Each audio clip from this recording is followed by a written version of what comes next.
जैसा कि आपने पहले देखा, राजा विक्रमादित्य ने पहली पहेली का सही उत्तर देकर बेताल की चुनौती को पूरा किया, लेकिन बेताल अपने वचन के अनुसार वापस बरगद के पेड़ पर जा लटका। विक्रमादित्य ने हार नहीं मानी और दोबारा उसे पकड़ने के लिए आगे बढ़े। बरगद का पेड़ अब विक्रम के सामने था। बेताल पेड़ की सबसे ऊंची शाखा पर लटका हुआ विक्रम की प्रतीक्षा कर रहा था। बेताल ने कहा, हे राजन, तुम फिर आ गए। साहस की तो कोई कमी नहीं है तुम में, लेकिन इस बार मैं तुम्हें एक ऐसी कहानी सुनाऊंगा जिसमें जवाब देना और भी कठिन होगा। चलो, मुझे कंधे पर उठाओ और कहानी शुरू होती है। विक्रमादित्य ने बेताल को कंधे पर उठाया और दृढ़ कदमों से पेड़ से दूर चलने लगे। हे राजन, सुनो।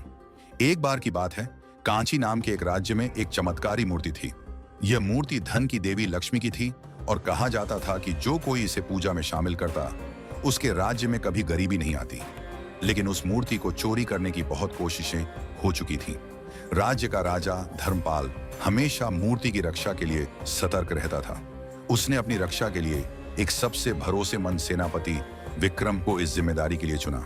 लेकिन एक रात जब विक्रम गहरी नींद में था, राज्य में एक भयानक चोरी हुई।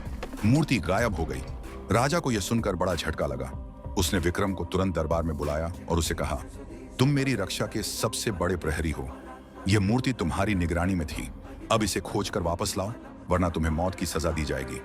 विक्रम ने मूर्ति को खोजने का प्रण लिया और सुरागों के सहारे एक सुनसान जंगल में पहुंचा। वहां उसे 3 रहस्यमयी लोग मिले।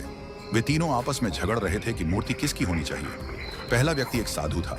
उसने कहा, यह मूर्ति मेरी है क्योंकि यह मेरे तप का फल है। दूसरा व्यक्ति एक व्यापारी था।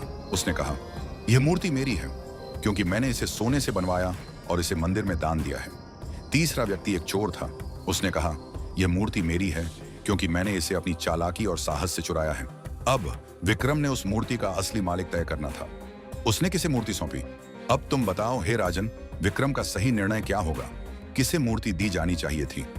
जैसे ही बेताल ने कहानी पूरी की, विक्रमादित्य ने कहा, बेताल, विक्रम को मूर्ति उस व्यापारी को देनी चाहिए थी। व्यापारी ने इसे बनवा कर दान दिया, जो यह साबित करता है कि उसने समाज के लिए इसे समर्पित किया था। इसलिए मूर्ति का असली स्वामी वही है। जैसे ही विक्रमादित्य ने अपना जवाब दिया, बेताल जोर से ठहाका लगाकर हंस पड़ा। हे राजन, तुम्हारा उत्तर सही है, लेकिन तुम जानते हो मैं फिर से भागूंगा। यह कहते हुए बेताल विक्रम के कंधे से उड़कर फिर से उसी बरगद के पेड़ पर जा लटका। अगले एपिसोड की झलक।